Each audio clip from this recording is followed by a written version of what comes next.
Hello students, कैसे हैं आप सब। मैं कविता आईसीटी वर्चुअल क्लासेस में आपका स्वागत करती हूं और उम्मीद करती हूं आप सभी अच्छे होंगे और स्वस्थ होंगे। तो क्लास हम कंटिन्यू करेंगे chapter number 12 that is minerals nutrition. इस चैप्टर में मैं काफी सारे टॉपिक को कवर कर लिया था, जिसमें हम पढ़ रहे थे क्रिटिकल कंसंट्रेशन के बारे में कि क्या होती है क्रिटिकल कंसंट्रेशन, टॉक्सिसिटी और डेफिशिएंसी सिंड्रोम। तो हमने इसे पढ़ा था एक ग्राफ के माध्यम से। मैंने आपको समझाया था कि क्रिटिकल कंडीशन की जो पोजीशन है वो कब आएगी, कब टॉक्सिसिटी वहां पे होगी और कब वहां पे डेफिशिएंसी सिंड्रोम हमें देखने को मिलेगा। अब हम ये पढ़ने से पहले एक बार फिर से क्रिटिकल कंसंट्रेशन को देख लेते हैं, क्योंकि क्या है, जब भी हम कोई चीज ग्राफ के थ्रू पढ़ते हैं तो हमें इजीली समझ में नहीं आता है। हम एक बार फिर से ग्राफ को पढ़ लेंगे, उसके बाद हम यहाँ पे देखेंगे कि क्रिटिकल कंसंट्रेशन में यहाँ पे क्या हमने यहाँ पे क्या सीखा है। तो हम कल बात कर रहे थे इस ग्राफ के बारे में। हमने क्या कहा था, हमने कहा था हमारे पास दो एक्सिस हैं। यहाँ पे हमने ग्रोथ की बात की है, यानी वृद्धि की बात की है। हमने क्या कहा, हमने कहा यहाँ पे क्या है, ग्रोथ है यानी कि वृद्धि है।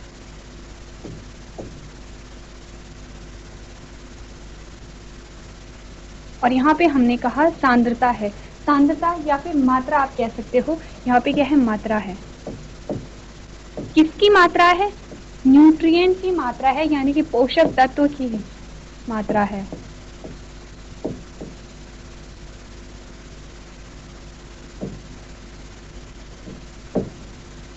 अब क्या हो रहा है, यहाँ पे आपको बताया जा रहा है कि जैसे जैसे हम इस डायरेक्शन में जाएंगे वैसे वैसे वृद्धि होगी प्लांट में।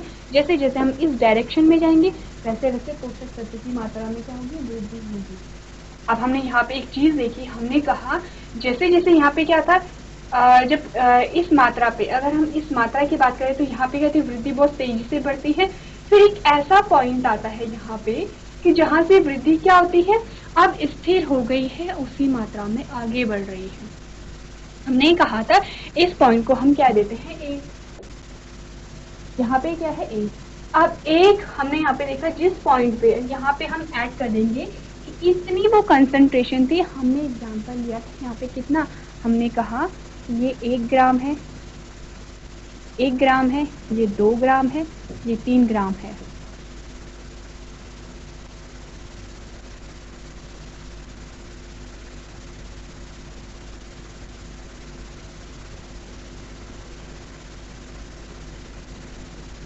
अब यहाँ पे वैल्यू चेंज हो सकती है, आप कोई भी वैल्यू रख दीजिए। आप कहिए 2 ग्राम है, 4 ग्राम है, 6 ग्राम है, या फिर आपने कहा कि ये 2 ग्राम है, 1 ग्राम यहाँ पे था, ये 2 है, ये 3 है, ये 4 है।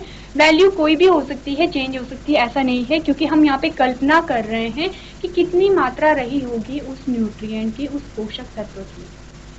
तो यहाँ पे हमने देखा, आप देखेंगे यहाँ पे कि क्या होता है, यहाँ पे कि इस 3 ग्राम पर क्या हुआ, यहाँ पे जो वृद्धि थी अब वो स्थिर हो गई। यहाँ पे कंसंट्रेशन मात्रा बढ़ती जा रही है, तो यहाँ पे क्या हो रहा है, मात्रा बढ़ती भी जा रही है, लेकिन जो वृद्धि है वो क्या है, स्थिर है।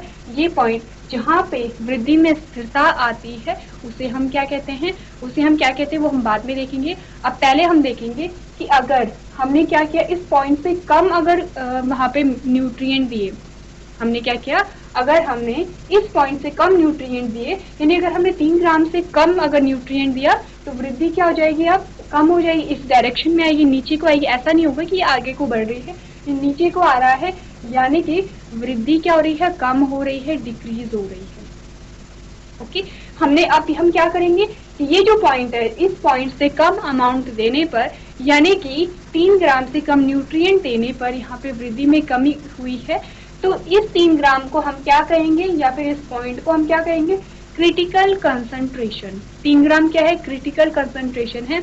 हमने यहाँ पे क्या लिया था, रोटी का एग्जाम्पल लिया था। हमने कहा था हमें 4 रोटियां चाहिए ही चाहिए। अगर हमें 4 से कम रोटी मिलती है हमारी भूख आधी रह जाएगी, अगर 4 से अधिक मिलती है तो हो सकता है हम खाएं या ना खाएं, वो हम पे डिपेंड करता है। लेकिन 4 रोटी खाने में पूरी भूख शांत हो जाती है तो इनफ है। लेकिन 4 से अगर कम मिला, 3 से हमें 3.5 भी अगर मिलता है, हमारी भूख शांत नहीं हो रही है। अब इसका क्या मतलब यहाँ पे हो रहा है कि हमें क्या यहाँ पे मिल रहा है, यहाँ पे हमें जितनी आवश्यकता थी उससे कम मिल रहा है। तो 4 रोटी हमारी क्रिटिकल कंसंट्रेशन है, कम से कम 4 रोटी हमें चाहिए ही चाहिए। 4 से कम होगी तो भूख शांत नहीं होगी। वैसे ही यहाँ पे एक अमाउंट आता है, एक पॉइंट ऐसा आता है कि उतनी मात्रा पौधे को, उतनी मात्रा होती है पोषक तत्व की, अगर इससे कम उसे वो पोषक तत्व मिले तो पौधे पे नकारात्मक प्रभाव देखने को मिलते हैं। इसी को हमने कहा था क्रिटिकल कंसंट्रेशन। यानी कि अगर हम बात करें तो क्रिटिकल कंसंट्रेशन यहाँ पे क्या होगी, क्रिटिकल कंसंट्रेशन यहाँ पे क्या होगी, 3 ग्राम है किसी भी न्यूट्रिएंट की। ये हम एग्जाम्पल में ले रहे हैं, ऐसा एक्चुअली में यहाँ पे ये जो वैल्यू दी गई है ये हम क्या करें, इमेजिनेटरी बेस पे ले रहे हैं।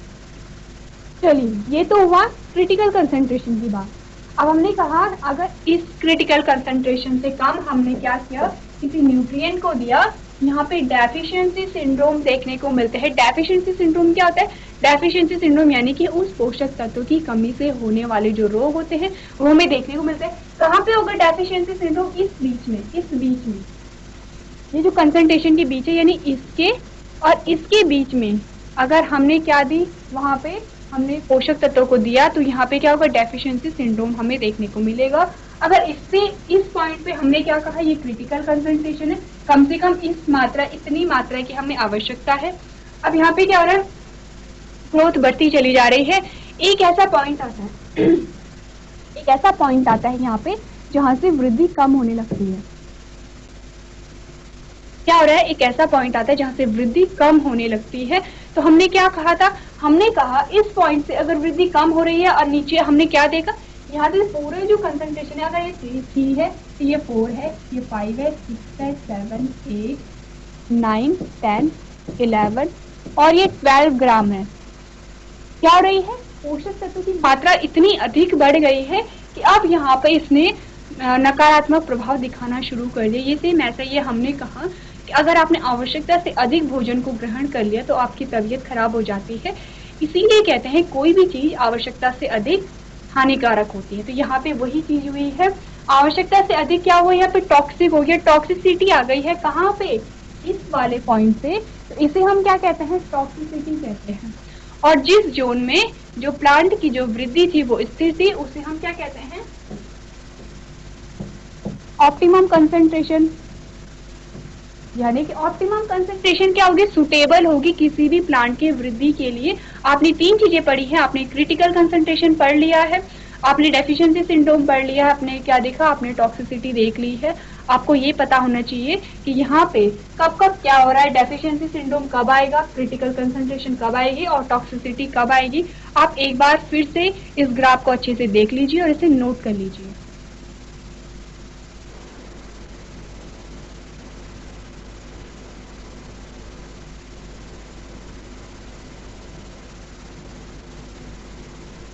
चलिए अब हम पढ़ लेते हैं कि क्रिटिकल कंसंट्रेशन में क्या हो रहा है, यानी कि हम डेफिनेशन को देख लेते हैं। तो आप देखेंगे क्रिटिकल कंसंट्रेशन क्या होती है, to increase the productivity and also to avoid the mineral toxicity knowledge of critical concentration is essential. यानी कि प्रोडक्टिविटी यानी कि उत्पादन को बढ़ाने के लिए और किसी भी मिनरल्स की टॉक्सिसिटी को अवॉइड करने के लिए हमें क्रिटिकल कंसंट्रेशन पता होनी चाहिए, तभी हमें पता होगा। यानी कि आवश्यकता से अधिक यहाँ पे कोई मिनरल ना हो या फिर आवश्यकता से कम ना हो, इसलिए हमें क्रिटिकल कंसंट्रेशन पता होनी चाहिए। Mineral nutrient lesser than critical concentration cause deficiency syndrome. ये आपको मैंने बताया था कि क्रिटिकल कंसंट्रेशन से कम किसी पोषक तत्व को कर दिया जा रहा है तो क्या करेगा, ये डेफिशिएंसी सिंड्रोम को कॉज करेगा। नेक्स्ट है increase of mineral nutrients more than the normal concentration cause toxicity. यानी आवश्यकता से अधिक अगर मिनरल्स हम दे रहे हैं तो क्या होगा, ये टॉक्सिसिटी को कॉज करता है।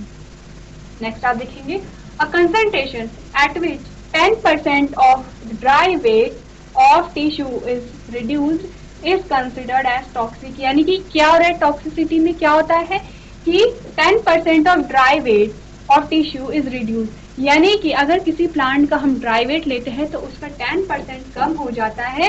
क्यों, क्योंकि किसी मिनरल्स की अधिकता अगर ये कर रही है तो उसे हम क्या टर्म करते हैं, उसे हम क्या कहते हैं, उसे हम टॉक्सिसिटी कहते हैं। अब हमने कहा 2 वर्ड हमारे पास आए हैं, एक आया है डेफिशिएंसी सिंड्रोम और दूसरा हमारे पास टॉक्सिसिटी आया है।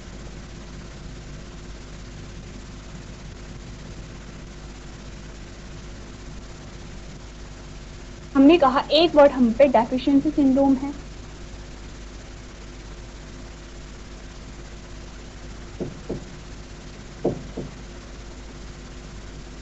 डेफिशिएंसी सिंड्रोम, ये एक पहला वर्ड है।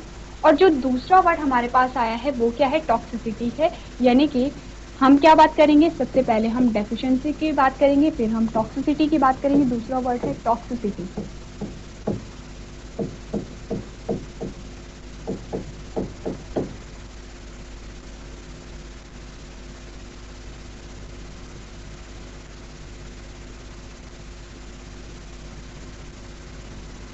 अब इन दोनों वर्ड्स, अगर हम इन दोनों को देखें, हमें पता है डेफिशिएंसी सिंड्रोम हमने अभी पढ़ा है, टॉक्सिसिटी के बारे में हमने पढ़ा है। अगर मैं आपसे कहूँ कि इन दोनों में से कौन सी ऐसी चीज़ें जिसका हम पता लगा सकते हैं, इजीली हम पता लगा सकते हैं किसी प्लांट में, तो डेफिशिएंसी सिंड्रोम क्या होता है, किसी भी मिनरल्स की कमी के कारण होने वाले जो लक्षण होते हैं उससे हम क्या देखते हैं, उसके लक्षण हमें दिखाई देते हैं। यानी कि ये फॉर एग्जांपल है, मैं ऐसी आपको एग्जांपल दे रही हूँ। हमने कहा कि कोई भी मिनरल से, हमने कहा कि अगर कोई कैल्शियम है, हमने कहा कैल्शियम आयन की कमी के कारण पौधे में क्या हो रही है, नई सेल नहीं बन रही है, नई कोशिकाओं का निर्माण नहीं हो रहा है। ये हमने एग्जाम्पल देखा। क्या होगा, उसकी वृद्धि नहीं होगी। यानी कि कैल्शियम की मात्रा कम हो गई है तो सेल डिवाइड नहीं कर रहे हैं, यानी कि कोशिका विभाजन नहीं हो रहा है। और हमने कहा था जो वृद्धि होती है, वृद्धि और विकास जो होता है उसका जो मूलभूत लक्षण क्या है, सेल का डिवाइड होना। जब भी आपने देखा होगा कि जब भी कोई न्यूबॉर्न होता है तो अगर उसकी पहली स्टेज हम देखें, जब वो एम्ब्रियो स्टेज में था, एम्ब्रियो स्टेज से पहले जब वो था, यानी कि पहले क्या हुआ, दो गैमीट फ्यूज हुए और एक सेल का वहां पे निर्माण हुआ था जिसे हमने जाइगोट कहा था। और अब उसी एक सेल से क्या होगा, मिलियंस ऑफ सेल बनेंगे, पूरी यहाँ पे ह्यूमन बॉडी का फॉर्मेशन होगा जिसमें हाथ पैर और सारे ऑर्गन वहां पे दिखाई देते हैं। क्या हो रहा है, यहाँ पे एक सेल से बहुत सारी सेल का निर्माण हो रहा है। वैसे ही प्लांट बॉडी में भी होता है, प्लांट बॉडी में भी सेल डिवाइड होते रहेंगे, कोशिका विभाजन होता रहेगा और वहां पे वृद्धि होगी। तो हमने कहा अगर हमने कैल्शियम नहीं दिया तो कैल्शियम से कोशिका विभाजन नहीं हो रहा है, कोशिका विभाजन नहीं हो रहा है तो क्या हो रहा है, अब यहाँ पे क्या होगा कि वृद्धि रुक जाएगी किसी भी पौधे की। ये हमें स्पष्ट रूप से दिखाई दे रहा है कि वृद्धि रुक गई है। या फिर किस कोई और मिनरल से ले, हो सकता है कि कोई एक न्यूट्रिएंट हमने नहीं दिया, उसकी पत्तियां झड़ गई है। अब पत्तियां झड़ गई हैं तो हम देखते हैं कि पत्तियों के झड़ने के लिए कौन सा न्यूट्रिएंट वहां पे रिस्पॉन्सिबल है। यानी कि अगर किसी मिनरल्स की कमी हो जाती है तो उसे डिफाइन करना, उसका पता लगाना बहुत इजी भी नहीं कहेंगे, लेकिन टॉक्सिसिटी के कंपैरिजन में इजी होता है। सर हम आसानी से पता लगा सकते हैं कि किस मिनरल की कमी के कारण ये हो रहा है। जबकि अगर टॉक्सिसिटी की बात करें, यानी किसी मिनरल्स की अधिकता की बात करें, कोई एक मिनरल्स है जो बहुत अधिक मात्रा में वहां पे हो गया है, तो ये क्या होता है, तो ये क्या करता है कि कोई जो दूसरा मिनरल है उसकी एक्टिविटी को क्या करता है, रोक देता है, यानी कि उसकी सक्रियता को रोक देगा। कुछ भी मतलब हम एग्जाम्पल अब में अभी पढ़ेंगे, आप देखेंगे किस प्रकार से एक मिनरल था। हम यहाँ पे पहले एग्जाम्पल ले लेते हैं। हमने कहा एक मिनरल था, उसका नाम ए है। अब इस मिनरल की इतनी अधिकता प्लांट में हो गई थी कि इसने क्या किया, जो मिनरल बी था उसकी एक्टिविटी को रोक दिया, उसे निष्क्रिय कर दिया। क्या किया इसने, इसके साथ बी के साथ कंपटीशन किया और बी को निष्क्रिय कर दिया। अब क्या होगा प्लांट में, किसके सिम्टम्स हमें दिखाई देंगे, लक्षण किसके दिखाई दे रहे हैं, हमें लक्षण दिखाई देंगे कि जो मिनरल बी है इसकी कमी हो रही है। तो ये तो हमें लक्षण दिखाई दे, लेकिन इसका रीजन क्या है, इसका रीजन है कि ए क्या है, ए की जो कंसंट्रेशन है, जो मात्रा है बहुत अधिक हो गई है। टॉक्सिसिटी यहाँ पे क्रिएट कर रहा है ए, यानी कि कारण कौन है, यहाँ पे मिनरल्स ए है, लेकिन हमें लक्षण में क्या दिखाई देगा कि बी की कमी हो रही है। अब नॉर्मली हम क्या करेंगे, हम करेंगे कि बी की कमी हो रही है तो हम बी को ऐड करते जाएंगे, लेकिन उससे फायदा नहीं होगा क्योंकि हम जितना भी मिनरल बी वहाँ पे ऐड करेंगे वो सारा ए के द्वारा क्या होगा, निष्क्रिय हो जाएगा। तो यही होता है टॉक्सिसिटी में कि टॉक्सिसिटी का पता लगाना बहुत इजी नहीं होता है। तो दोनों में से आपने देखा डेफिशिएंसी सिंड्रोम को हम पता लगा सकते हैं। डेफिशिएंसी सिंड्रोम कब देखने को मिलते हैं, जब यहाँ पे क्या होती है, मिनरल्स की जो मात्रा है वो आवश्यकता से क्या होती है, कम होती है। टॉक्सिसिटी कब आएगी? जब आवश्यकता से ज्यादा होगी। आप इस बात को आप ऐसे भी ले सकते हो कि आपने क्या किया, जब आपने देखा होगा कि आप अगर भोजन कम ग्रहण कर रहे हो तो आप धीरे धीरे कमजोर होते हो, आपकी जो बॉडी है वो धीरे धीरे पतली हमें दिखाई देने लगती है। यानी कि क्या हो रहा है, धीरे धीरे ये चीजें हो रही हैं और स्पष्ट रूप से हमें दिखाई दे रहा है। लेकिन आपने क्या किया, कभी बहुत ज्यादा खाना खा लिया, या फिर आपने क्या किया कि जो भोजन था वो भोजन बासी था, तो उससे आपने क्या कर लिया, ग्रहण कर लिया, तो आपकी बहुत ज्यादा तबीयत खराब हो जाती है, जिसे हम फूड पॉइजनिंग कहते हैं। क्या है ये? बहुत कैसी कंडीशन को यहाँ पे क्रिएट कर रही है कि आपको एकदम से एडमिट भी करना पड़ सकता है। तो यहाँ पे क्या होता है कि टॉक्सिसिटी को दिखा रहा है, अधिक मात्रा क्या दिखा रही है, टॉक्सिसिटी दिखा रही है, जबकि कम मात्रा क्या दिखा रही है, सिंड्रोम को दिखा रही है कि आपको लक्षण दिखाई देते हैं कि ये जो लक्षण है यहाँ पे आपको दिखाई देते हैं। वही हम यहाँ पे एग्जाम्पल में देखेंगे कि टॉक्सिसिटी किस प्रकार से जो दूसरे जो मिनरल्स होते हैं उसकी एक्टिविटी को निष्क्रिय करते हैं।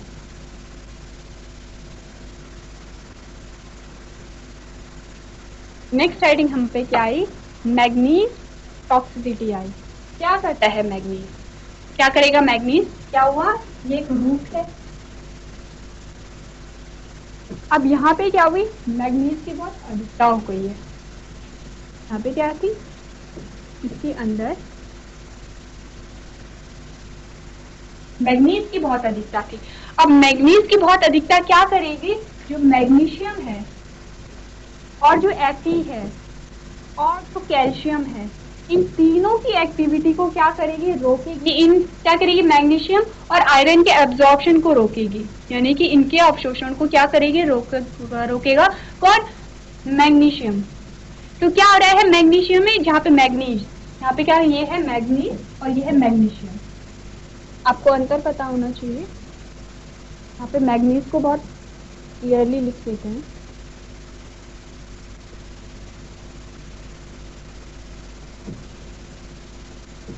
या तो ये यहाँ था या फिर कहिए कि सॉइल में था। तो ये क्या है, Mn क्या है, मैग्नीज है, और Mg क्या है, मैग्नीशियम है।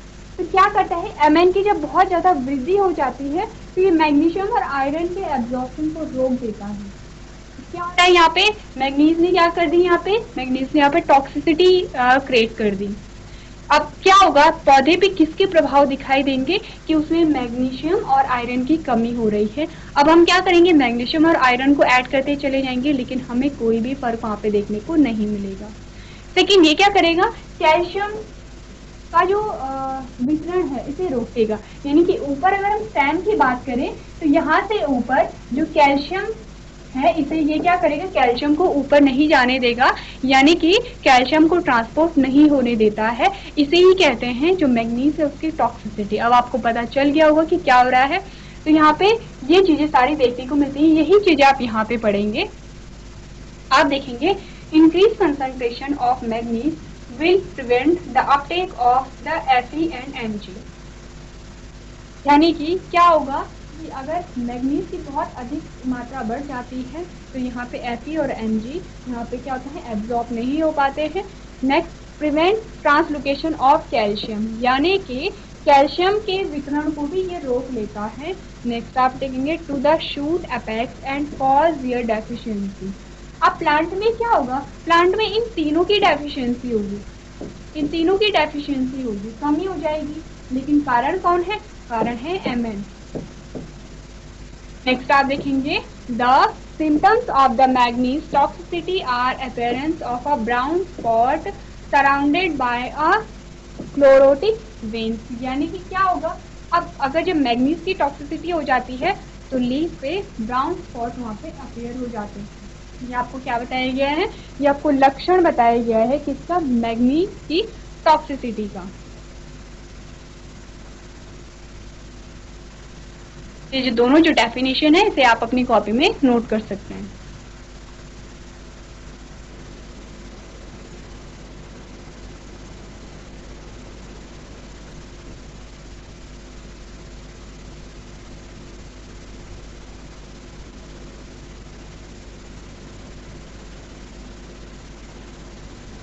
चलिए अब हम देख लेते हैं हमारा जो नेक्स्ट टॉपिक आता है वो है various forms and function of essential nutrient. हमने पढ़ा कि जो न्यूट्रिएंट होते हैं या जो मिनरल्स होते हैं वो कितने कितने प्रकार के होते हैं। फिर हमने देखा कि हमने मात्रा के आधार पर और फंक्शन के आधार पर उन्हें डिवाइड किया है, जिसमें हमारे पास टोटल कितने 17 यहाँ पे न्यूट्रिएंट आए हैं। और वो किस प्रकार के न्यूट्रिएंट थे? वो थे एसेंशियल, यानी कि जो पौधे को चाहिए ही चाहिए, जैसे कि नाम ही इंडिकेट कर रहा है किस प्रकार के होंगे, एसेंशियल होंगे वो।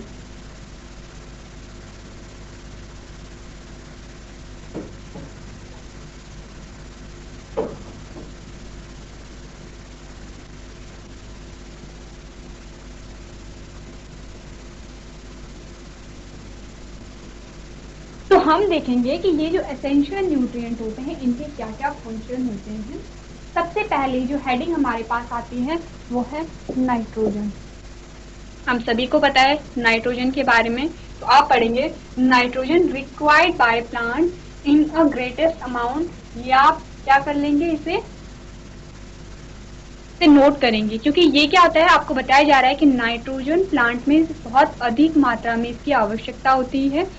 तो आप नेक्स्ट देखेंगे, it is absorb by plant as NO3 and NO2 NO3 and NH4, यानी इस फॉर्म में जो नाइट्रोजन है वो प्लांट के द्वारा एब्जॉर्ब की जाती है।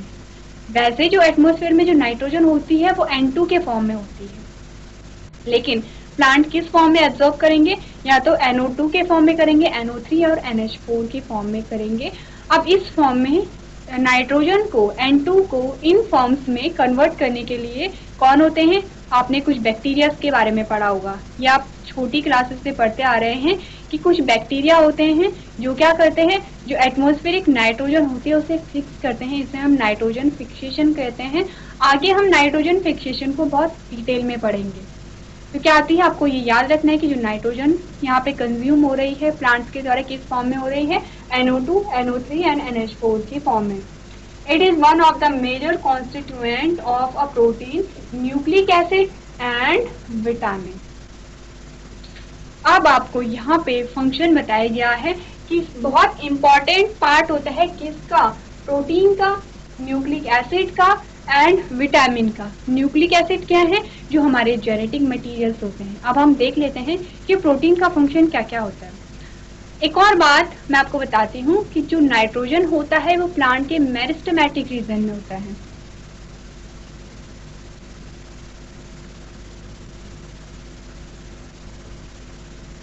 जो प्रोटीन होगा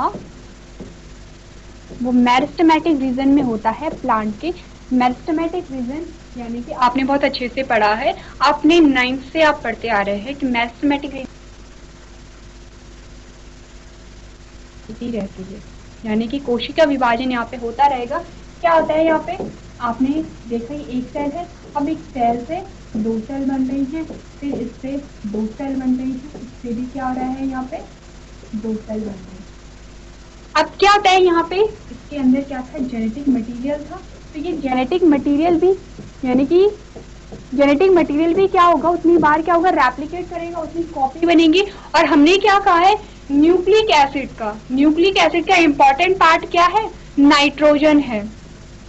इसीलिए यहाँ पे क्या होता है, इसीलिए यहाँ पे नाइट्रोजन की आवश्यकता होती है। तो यहाँ पे आपने देखा जो एक सेल थी, एक सेल से बहुत सारी सेल्स यहाँ पे बनी है, और इस प्रकार से यहाँ पे क्या हो रहा है, इस प्रकार से आपने देखा कि यहाँ पे जो जेनेटिक मटेरियल है वो भी इतनी बार डिवाइड हो रहा है। जब इतनी बार डिवाइड हो रहा है तो वहाँ पे जो जेनेटिक मटेरियल है वो तो उतनी ही बार डिवाइड होगा। इसका मतलब उतनी ही बार यहाँ पे क्या होगी, नाइट्रोजन की आवश्यकता होती है।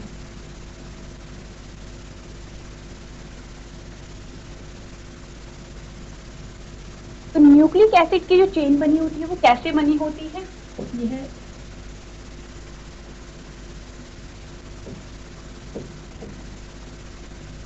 ये पूरी एक चेन होगी। यहाँ पे ये भी एक चेन है।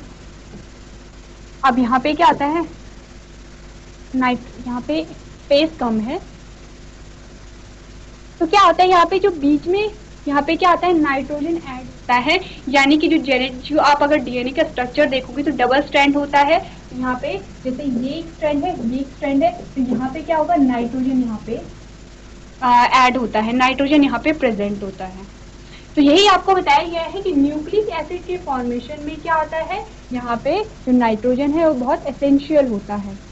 लेकिन बात की इन्होंने प्रोटीन की, प्रोटीन क्या आते हैं, अमाइनो एसिड की बहुत लंबी चेन, अमाइनो एसिड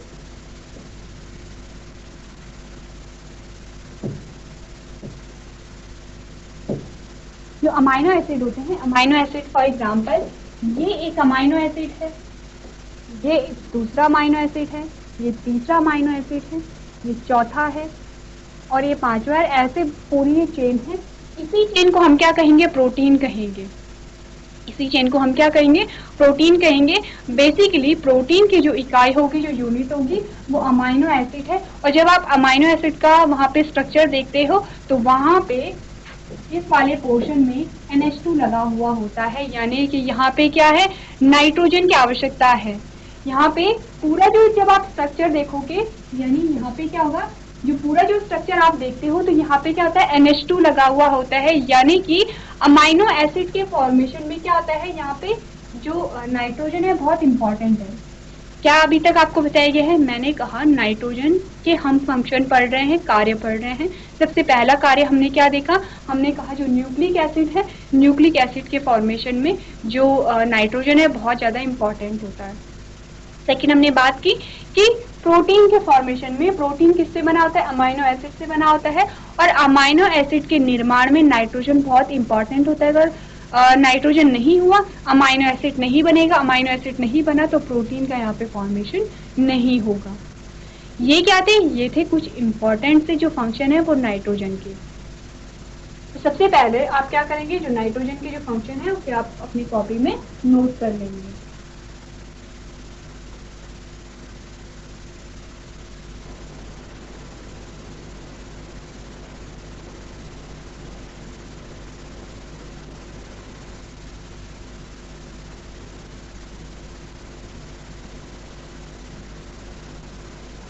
चलिए इसके बाद जो नेक्स्ट हमारे पास आता है वो है फॉस्फोरस। अब हम देखेंगे कि फॉस्फोरस के क्या क्या फंक्शन होते हैं।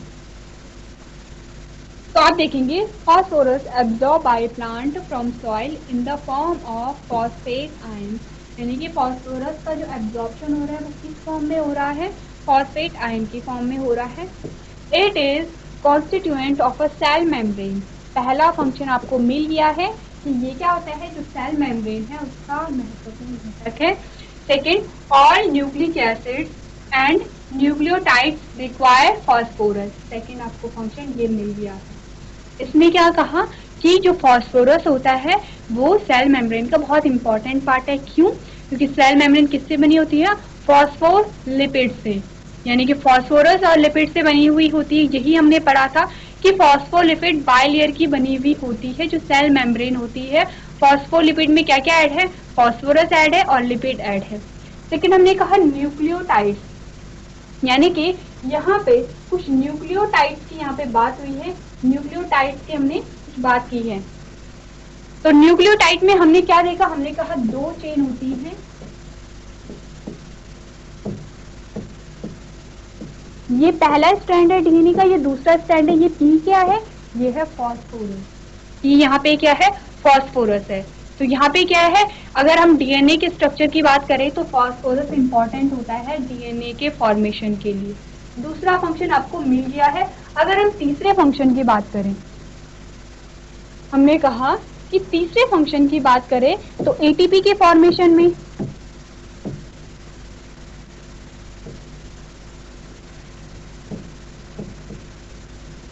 एटीपी के फॉर्मेशन में भी क्या है, यहाँ पे फॉस्फोरस का इंपॉर्टेंट रोल है। क्या होता है एटीपी, यहाँ पे एडिनोसिन है,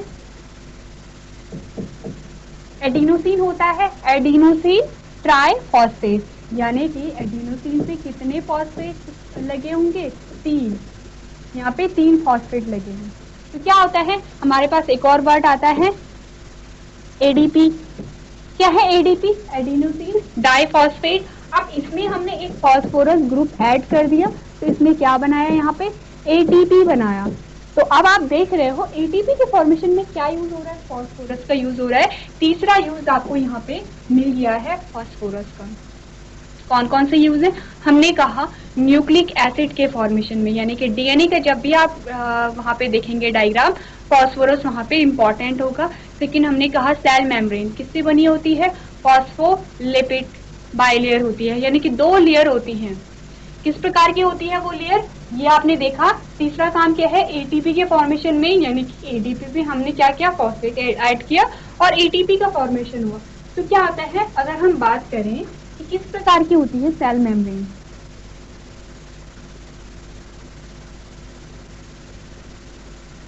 कुछ इस प्रकार की होती है। बाय लेयर की जब हमने बात की थी, ये है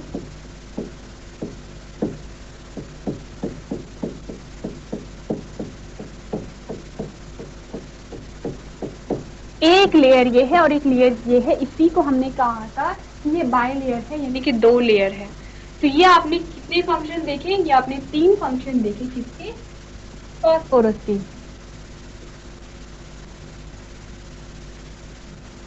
हम यहाँ पे बात कर रहे थे, हम बात कर रहे थे फास्फोरस की, फास्फोरस के फंक्शन की हम बात कर रहे थे। तो हमने कहा न्यूक्लियोटाइड के फॉर्मेशन में और किसमें, सेल मेम्ब्रेन में और एटीपी के फॉर्मेशन में 3 फंक्शन हमने पढ़ लिए हैं। अब हमारे पास आता है पोटेशियम। पोटेशियम का फंक्शन पढ़ने से पहले हमने पोटेशियम के फंक्शन के बारे में कल चर्चा की थी, क्या क्या करता है पोटेशियम आयन। तो हम देखेंगे कि potassium absorbed as a potassium ion, potassium ion की फॉर्म में ये एब्जॉर्ब होता है। Helps to maintain a cation anion balance in the cells, यानी कि ये क्या करता है, पॉजिटिव नेगेटिव जो चार्ज होता है उसे बैलेंस करता है। It involve in a protein synthesis, यानी कि प्रोटीन के निर्माण में पोटेशियम आयन की महत्वपूर्ण भूमिका होती है। और नेक्स्ट आप देखेंगे opening and closing of stomata. यहाँ तक की बात हमने कल कर दी थी, किस प्रकार से स्टोमेटा ओपन हो रहा था। हमने कहा ये स्टोमेटा है,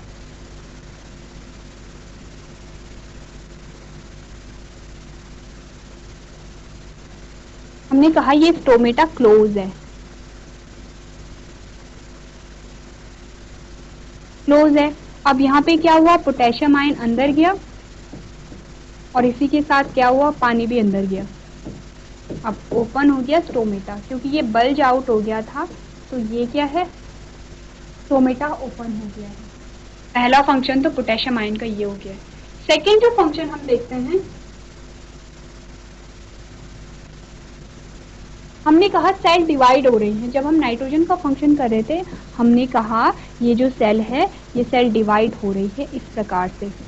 और हमने कहा कि इस सेल में यहाँ पे क्या है, न्यूक्लिक एसिड भी डिवाइड कर रहे हैं। तो हमने कहा कि यहाँ पे प्रोटीन, यहाँ पे नाइट्रोजन की आवश्यकता है, लेकिन यहाँ पे क्या होता है, इन सेल का जो साइज है वो इतना ही नहीं रहेगा। सेल क्या करेंगी, सेल ग्रो करेंगी, यानी कि सेल के नंबर में ही चेंज नहीं आएगा, सेल की जो संख्या है सिर्फ वही वृद्धि नहीं करेंगी, बल्कि सेल का आकार भी वृद्धि करेगा। ये जो सेल है ये पूरी सेल में कन्वर्टेड होंगी, यानी इलोंगेटेड हो जाएंगी। अब कैसे होंगी ये सेल इलोंगेटेड, सेम वैसे ही जैसे स्टोमेटा की ओपनिंग हो रही थी। यहाँ पे क्या हुआ,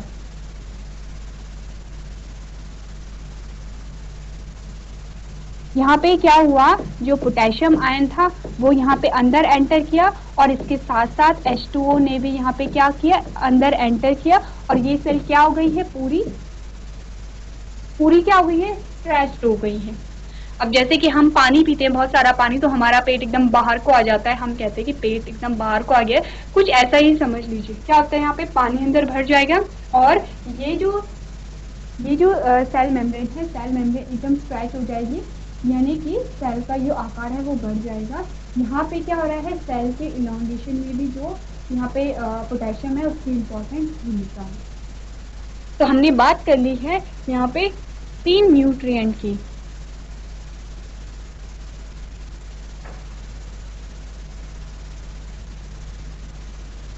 अब आता है कैल्शियम, कि कैल्शियम के क्या क्या फंक्शन होते हैं।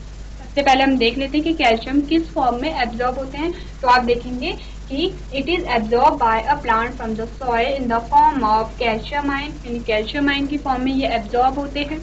नेक्स्ट आप देखेंगे used in synthesis of cell wall, यानी कि सेल वॉल के फॉर्मेशन के लिए कैल्शियम की बहुत महत्वपूर्ण भूमिका होती है। हम कैल्शियम के बारे में पढ़ रहे हैं, कहाँ पे, हम अपने बारे में नहीं पढ़ रहे हैं। आप ये मत लिख के आ जाइएगा कि कैल्शियम से हड्डी का फॉर्मेशन होता है, हमारे दांतों के लिए इम्पॉर्टेंट है। हम किस में पढ़ रहे हैं? हम प्लांट्स में पढ़ रहे हैं। प्लांट्स में क्या होता है? सेल वॉल होती है, तो सेल वॉल के निर्माण के लिए क्या है? कैल्शियम बहुत इंपॉर्टेंट है। नेक्स्ट आप देखेंगे इट एक्टिवेट सर्टेन एंजाइम्स। यहाँ पे आपको क्या दिए गए हैं? कैल्शियम के कुछ यहाँ पे रोल्स दिए गए हैं। तो ये जो इंफॉर्मेशन है इसे आप अपनी कॉपी में नोट करेंगे।